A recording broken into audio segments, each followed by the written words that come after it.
Subject तो मैंने complete कर लिया है, नोट्स बना लिए, क्वेश्चन प्रैक्टिस भी कर लिया है, पीवाईक्यूज भी देख लिए हैं। बट डाउन द लाइन 2 महीने बाद क्या हो रहा है कि सडनली वो सब्जेक्ट ही नया लगने लग रहा है।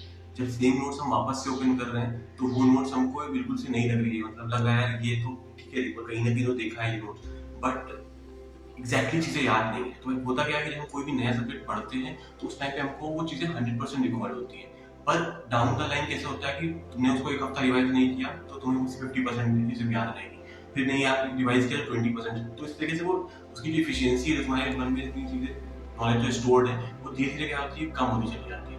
और बेसिकली होता क्या है कि जो हमारे जब हम सब्जेक्ट कंप्लीट करना चाहते हैं, जब 5 to 6 मंथ बचे होते हैं एग्जाम को, तो हमारा जो मेन फोकस होता है वो सब्जेक्ट कंप्लीशन की तरफ होता है कि एक बार हम पहले सब्जेक्ट कंप्लीट करें। तो इसलिए क्या होता है कि हमारी प्रायोरिटी लिस्ट में जो, अगर हम बात करें प्रायोरिटी लिस्ट की, तो हमारा सब्जेक्ट कंप्लीशन सबसे ऊपर होता है और कहीं ना कहीं रिविजन सबसे नीचे चला जाता है और हम रिविजन के ऊपर फोकस ही नहीं करते।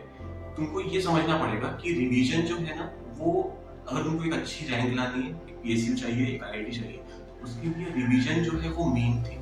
बिकॉज अगर तुम पास में रिजल्ट्स लिखोगे तो बहुत सारे लोग ऐसे हैं जिन्होंने 50 to 60% सिलेबस किया है, 70% सिलेबस किया है, बट उन्होंने बहुत अच्छी रैंक स्कोर की है जस्ट बिकॉज कि उन्होंने रिवीजन किया है, उन्होंने उनको चीजें रिकॉर्ड है। एग्जाम में जब 12 सब्जेक्ट एक साथ पूरे जाएंगे ना, तो the game will be of कि तुम्हें कितनी चीजें रिकॉर्ड है, तुम्हें कितने फॉर्मूले पता है, तुम्हें कितनी थियरीज याद है, तुम्हें कितने कंसेप्ट पता है। इट्स नॉट अबाउट कि तुमने सिलेबस पे 50% किया, 100% किया कि 120% किया। It's not about that. Basically हमारा रिवीजन करने का मन क्यों नहीं करता, उसका जो बहुत बड़ा रीजन है क्या है वो, कि जब हम कोई भी नया सब्जेक्ट पढ़ते हैं ना, तो हमें एक सेंस किया ठीक है, हमने ये नया सब्जेक्ट कंप्लीट कर लिया तो हमें कंप्लीटनेस की एक फीलिंग आती है मन में कि यार मेरा सिलेबस कंप्लीट हो रहा है। बट जब हम वापस से वो चीज पढ़ते हैं, रिवीजन करते हैं, तो वहां पर हमें वो सेंस ऑफ कंप्लीटनेस नहीं आता कहीं। तो वो एक बहुत बड़ा रीजन होता है जिस वजह से हमारा रिवीजन करने का मन नहीं करता। तो इसको मैंने कैसे टैकल किया अपनी जर्नी में, जिसकी वजह से मेरी AI-23 आज रखी। तो मेथड्स क्या, हम लोग एक एक करके वेज डिस्कस करेंगे कि मैंने क्या क्या किया था फॉर लाइक इफेक्टिव रिवीजन के लिए, how I gain this thing कि इतना कॉन्फिडेंस आना सब्जेक्ट्स पे कि क्वेश्चंस एग्जाम में हो रहे हैं, ये सारी चीज़ें।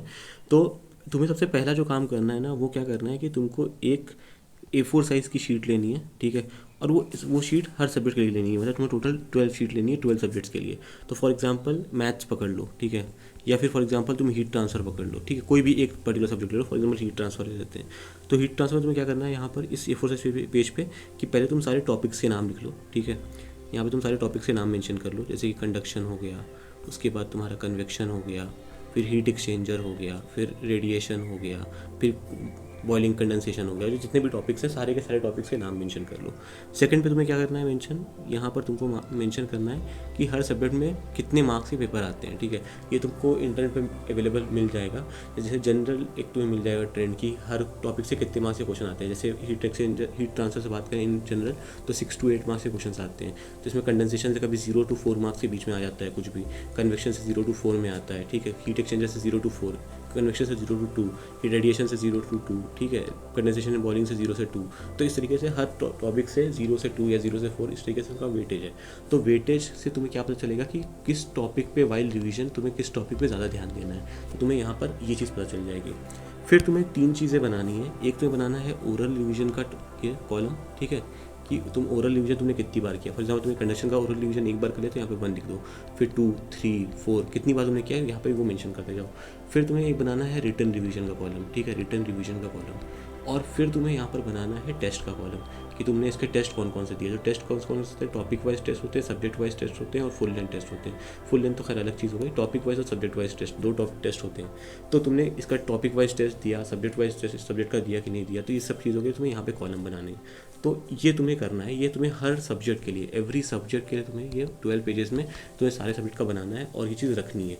तो इससे वो क्या होगा कि तुम्हारा रिवीजन में बहुत हेल्प होती है। जब यहाँ पर तुम 1, 2, 3, 4, 5 मेंशन करते हो ना इस तरीके से, तो तुम्हें ना एक सेंस ऑफ कंप्लीटनेस जिसकी मैं बात कर रहा था ना, वो तुमको आता है कि अच्छा मैंने कुछ तो किया है आज, ठीक है। मैंने यहाँ पर 1, 2, 3, 4, अच्छा मैंने इस सब्जेक्ट का रिटर्न रिवीजन अभी तक किया ही नहीं। फॉर एग्जांपल मैंने रेडिएशन का रिटर्न रिवीजन अभी तक किया ही नहीं। तो इससे मुझे ना एक अलार्म भी बचता है दिमाग में कि यार ये बाकी है, चलो एक बार रिटर्न रिवीजन कर लेता हूँ रेडिएशन का। तो ये सारी चीज़ें करनी पड़ती हैं। तो ये फर्स्ट थिंग है जो तुम्हें करनी पड़ेगी। अब हम बात करते हैं सेकेंड थिंग जो तुम्हें बहुत इंपॉर्टेंट है। सेकेंड थिंग जो बहुत इंपॉर्टेंट है ना, वो क्या है कि रैंडम रिवीजन, ठीक है। I will term it as random revision. Random revision का मतलब क्या हो गया, एक होता है कि प्लान्ड रिवीजन और एक होता है रैंडम रिवीजन बेसिकली, ठीक है। तो ये जो प्लान रिवीजन है ना, ये बेसिकली कब आएगा, जब तुम अपने, जैसे फॉर एग्जांपल तुम्हें पता चला कि ये एक पर्टिकुलर वीक आने वाला है, जिसे मान लो फॉर एग्जांपल इस पर्टिकुलर वीक में थर्सडे को छुट्टी है, ठीक है, और कॉलेज थर्सडे को ऑफ रहेगा और सैटरडे संडे मेरी 2 दिन छुट्टी होती है। तो तुमने ये प्लान किया कि ठीक है, सैटरडे को मैं 3 घंटे रिवीजन करूँगा 3 आवर का, और सैटरडे संडे को भी मैं 3-3 आवर का रिवीजन से स्लॉट बनाऊंगा।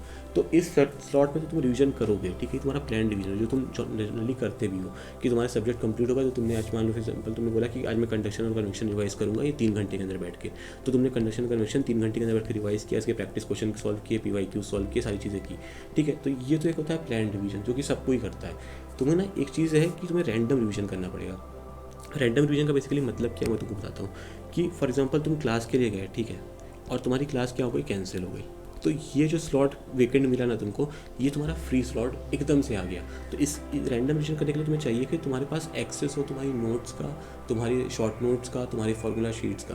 तो आई विल सजेस्ट कि जब मैंने पहली वीडियो में बताया था कि अगर तुम कॉलेजेस जा रहे हो तो तुम अपनी जो गेट की नोट्स है उसके किसी एक सब्जेक्ट की नोट्स अपने पास हमेशा कैरी करो, ठीक है। अगर तुम कहीं ट्रैवल कर रहे हो, फॉर एग्जाम्पल तुमने मेट्रो ली, ठीक है, अभी तुम बस से ट्रैवल कर रहे हो, तुम्हारे पास अभी 1 घंटे तुम्हें ट्रैवल करना है, ठीक है, तो मेक श्योर करो कि तुम्हारे मोबाइल फ़ोन्स में, तुम्हारे फ़ोन में एक PDF हो, ठीक है, 40-50 पेजेस का एक PDF हो जहाँ पे तुम्हारी नोट्स हो पूरी, ठीक है। वो PDF तुम बना लो, तुम्हारी नोट्स कंप्लीट हो गई, तुम कंडक्शन का पूरा PDF एक बना लो, 40 पेजेस का 30 पेजेस का PDF है, 10 मिनट लगेगा तुमको PDF बनाने में।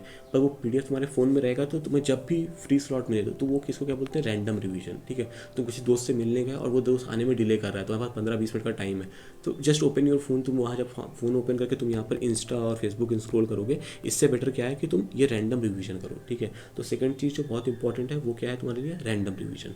अब बात करते हैं थर्ड थिंग की। थर्ड थिंग जो है ये वैलिड होगी बेसिकली ऐसे सब्जेक्ट्स के लिए जिसमें थियोरेटिकल पोर्शन ज़्यादा है, ठीक है, जिसमें थियरी पोर्शन ज़्यादा है। तो for example subject like CT हो गया, ठीक है, सब्जेक्ट लाइक MO हो गया, सब्जेक्ट लाइक जैसे IPC में जो हम बात करें तो इंस्ट्रूमेंटेशन वाला जो पार्ट है, ठीक है, इंस्ट्रूमेंटेशन का जो पार्ट है वो बेसिकली पूरा थियोरेटिकल टाइप का पार्ट है। तो ये सारे जो टॉपिक्स हैं, और भी कुछ टॉपिक्स हर सब्जेक्ट में थोड़ी बहुत थियोरेटिकल पार्ट रहता ही है, ठीक है। तो उन चीज़ों के लिए तुम्हें जो रिवीजन करना है वो कैसे करना है, CT का जो रिवीजन करने का सबसे बेस्ट, इन सारे सब्जेक्ट का जो रिवीजन करने का बेस्ट वे होगा ना, वो क्या होगा कि तुम 15 मिनट्स निकालो अपने टाइम दिन में, ठीक है, कभी रात में सोने से पहले निकालो, सुबह उठने के बाद निकालो, 15 मिनट्स के 2-3 स्लॉट्स निकालो, सुबह एक बार निकालिए, एक बार रात में निकालिए, 2 स्लॉट भी निकालिए तो काफ़ी है। और सिर्फ पेजेस टर्न करो, ठीक है, पेजेस टर्न करने का ट्राई करो। तुम सिर्फ पेजेस टर्न करोगे ना, फॉर एग्जांपल तुम्हें पेट्रोलियम, जैसे तुमने CT पढ़ा तो तुमने पेट्रोलियम का ना तुमने सिर्फ पेजेस जल्दी टर्न किए, अच्छा ये पेज में ये लिखा हुआ है, ये सारे टॉपिक्स हैं, ठीक ठीक ठीक, उसके तुम्हारा फिर ये पेज वहाँ डन हो गया। फिर तुमने सेकंड पेज पे गए, तुमने देखा ये लाइन है, ये लाइन है, ठीक है, इसमें ये लिखा है, इसमें ये लिखा है, डन। सिर्फ ऐसे तुम्हें पेजेस टर्न करते जाने, जिससे कि तुम्हारे माइंड में ये चीज़ रहे कि ये चीज़ें मैंने पढ़ी हुई है, ठीक है। जितने भी थ्योरेटिकल सब्जेक्ट का सबसे बड़ा जो एडवांटेज भी और डिसएडवांटेज भी है वो यही है ना कि अगर तुमने इसको टाइम दिया, ठीक है, अगर तुमने इसको डेली बेसिस पे टाइम दिया, वो टाइम भले ही बहुत कम हो, ठीक है, अगर तुमने इसको टाइम दिया ना तो तुमको ये रिटर्न बहुत अच्छा देगा। लेकिन अगर इनकेस तुमने इसको टाइम नहीं दिया तो फिर रिटर्न की भी उम्मीद मत रखना, तुम फिर पूरी चीज़ें भूल जाओगे, ठीक है। तो इससे बेनिफिट ये होता है कि तुम्हें हर चीज़ें हमारे माइंड में हर चीज़ें रहेंगी कि अच्छा ये टॉपिक मैंने पढ़ा था, ये सब्जेक्ट मैंने पढ़ा था, ये चीज़ें मैंने यहाँ पर पढ़ी थी। तो ये चीज़ें जब माइंड में रहती है ना तो फिर बहुत हेल्प हो जाती है। तो फिर इसका तुम्हें बाद में बहुत ज़्यादा एफर्ट्स नहीं डालने पड़ते और तुम्हारा रिवीजन बहुत स्मूथली हो जाता है इन सारे टॉपिक्स का। तो तुम्हें क्या करना है सिर्फ कि डेली बेसिस पे तुम्हें सिर्फ पेजेस टर्न करने हैं। कभी तुम PYQs की लिस्ट लेके, मतलब PYQs के PDF खोल के बैठ जाओ और वहाँ से डेली PDF में से देखते रहो, चाहिए ये क्वेश्चन का आंसर ये होगा, ये क्वेश्चन का आंसर ये होगा, ये क्वेश्चन का आंसर ये होगा। क्योंकि ये सारी चीज़ें ना बहुत ज़्यादा लॉजिकल नहीं है, ये सारी चीज़ें कैसी है, थ्योरेटिकल है। थ्योरेटिकल का मतलब ये हो गया कि ये एक थियरी है, तुम इसको समझ नहीं सकते, तुमको इसको बार बार देखना पड़ेगा जिससे कि तुम इसको याद कर सको। ऑब्वियसली तुम पढ़ोगे तुमको समझ में आएगा कि क्या हो रहा है, बट स्टिल तुमको इसको याद करने की ज़रूरत पड़ेगी। तो याद करने का बेसिक तरीका क्या है कि डेली बेसिस पे तुम इसको देखते रहो। फिर जो फोर्थ चीज़ है, जब भी तुम्हारा कोई सब्जेक्ट कंप्लीट हो जाए ना, 1 और 2 मंथ के बाद की बात बता रहा हूँ, ठीक है। जैसे फॉर एग्जांपल मैंने मई के मंथ में मेरा हीट ट्रांसफ़र कंप्लीट हो गया, ठीक है, हीट ट्रांसफ़र मेरा डन हो गया, तो मुझे जून में तो एटलीस्ट टेस्ट नहीं देना है हीट ट्रांसफ़र का टेस्ट जून में नहीं देना है, टॉपिक वाइज टेस्ट या सब्जेक्ट वाइज टेस्ट जून में नहीं देना है। एटलीस्ट मुझे कम से कम 1 या 2 महीने के बाद, या तो जुलाई में या तो अगस्त से मेरे को स्टार्ट करना है कि मैं हीट ट्रांसफ़र का टेस्ट अब देना स्टार्ट करूँ। इससे बेनिफिट क्या होता है कि जैसे फॉर एग्जांपल मैंने मई में हीट ट्रांसफ़र जब कंप्लीट किया ना, तो मुझे हीट ट्रांसफ़र अभी के टाइम पे ना 100% चीज़ें पता है पता होने का मतलब ये हो गया कि ऐसा नहीं कि मेरे को 100% क्वेश्चन मुझसे सॉल्व हो जाएंगे। 100% का मतलब ये हो गया कि मुझे सारे कंसेप्ट पता है, मुझे सारे फार्मूला पता है कहीं ना कहीं।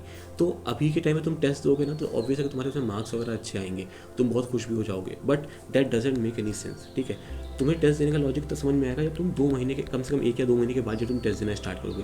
क्योंकि अब जब तुम टेस्ट देने तो बैठोगे ना, तुमको याद आएगा कि यार मैं टेस्ट दे रहा था, ये क्वेश्चन तो बहुत सिंपल आया था, पर मुझे ये रियलाइज़ हुआ कि यार मैंने ये टॉपिक तो मेरा मैं भूल गया हूँ। ठीक है, ये टॉपिक तो मेरा ध्यान से निकल ही गया है। तो अब तुम इस टॉपिक का रिवीजन करोगे, तो यहाँ पर क्या होगा ना कि तुम्हारा एक इफेक्टिव रिवीजन होगा, जहाँ पर तुम्हें सारी चीज़ें नहीं पढ़नी पड़ेगी, तुम्हें ये पर्टिकुलर सर्टेन टॉपिक पढ़ना होगा।